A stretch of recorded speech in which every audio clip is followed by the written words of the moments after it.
코끼리를 포기할 수 없는 마음. 그는 코끼리를 갖고 싶었다. 그는 코끼리가 너무 좋아서 코끼리 한 마리를 갖는 것이 소원이었다.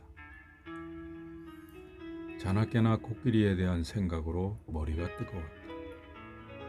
그는 차츰 알게 되었다. 당장 코끼리를 갖게 된다 해도 자신은 그걸 키울 능력이 없다는 것을. 그는 평범한 넓이의 마당을 가진 자, 자그마한 집에 살고 있었고 아주 가난하진 않았지만 농담이라도 부자라고 말할 형편은 못 되었다. 코끼리를 손에 넣는다 해도 그것을 데려다 놓을 공간이 턱없이 부족했으며 날마다 코끼리를 배불리 먹일 만큼의 사료를 살 돈도 갖고 있지 않았다.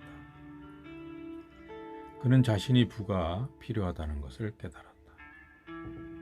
코끼리가 과연 자기에게 오게 될지도 의심스러웠지만 만에 하나 갑자기 그 일이 현실로 이루어진다 해도 그것을 유지조차 할 수 없는 자신의 처지가 고통스러웠다.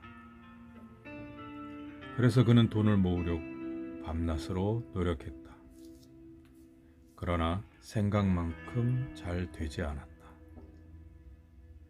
그가 1차적으로 원하는 것은 코끼리이지 부가 아니었기 때문이다. 그는 곧잘 돈을 모을 기회를 놓치기 일쑤였다. 하지만 코끼리를 너무도 간절히 원했기 때문에 그는 싫어도 돈을 모아야 했다. 왜 하필 코끼리냐고 사람들은 그에게 묻곤 했다. 개나 고양이라면 쉽게 키울 수 있을 것이 아닌가. 물론 자신도 그런 생각을 안 해본 것은 아니었다.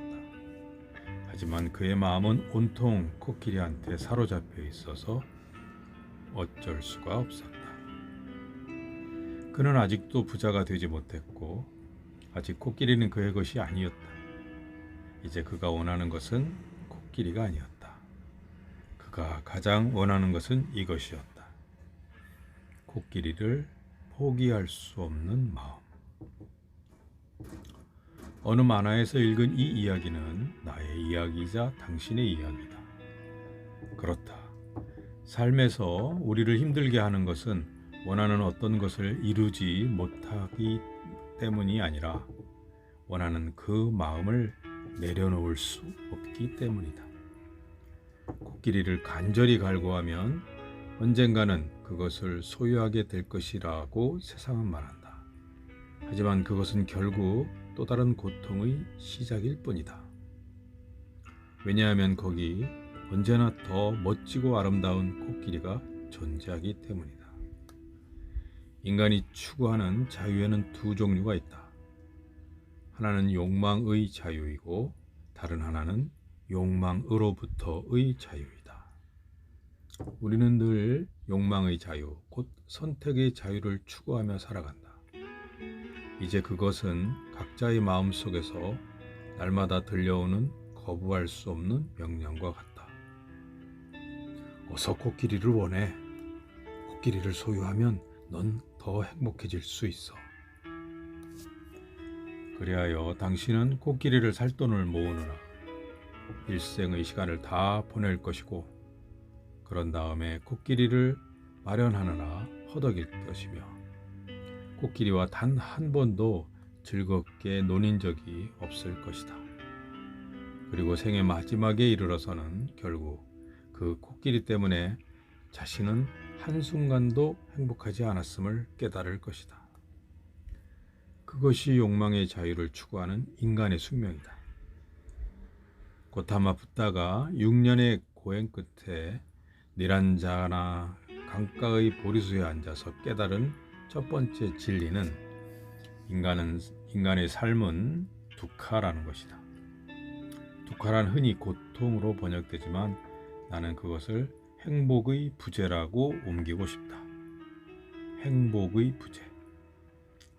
당신과 나의 마음 속에서 결코 현실로 이루어지지 못한 코끼리는 불행한 코끼리가 되어버릴 것이다. 그리고 불행한 코끼리는 머지않아 술 취한 코끼리가 되어버린다.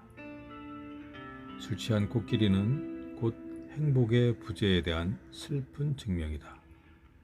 그 코끼리가 당신의 마음속에 살고 있지만 당신은 그것을 마음대로 다룰 수가 없다.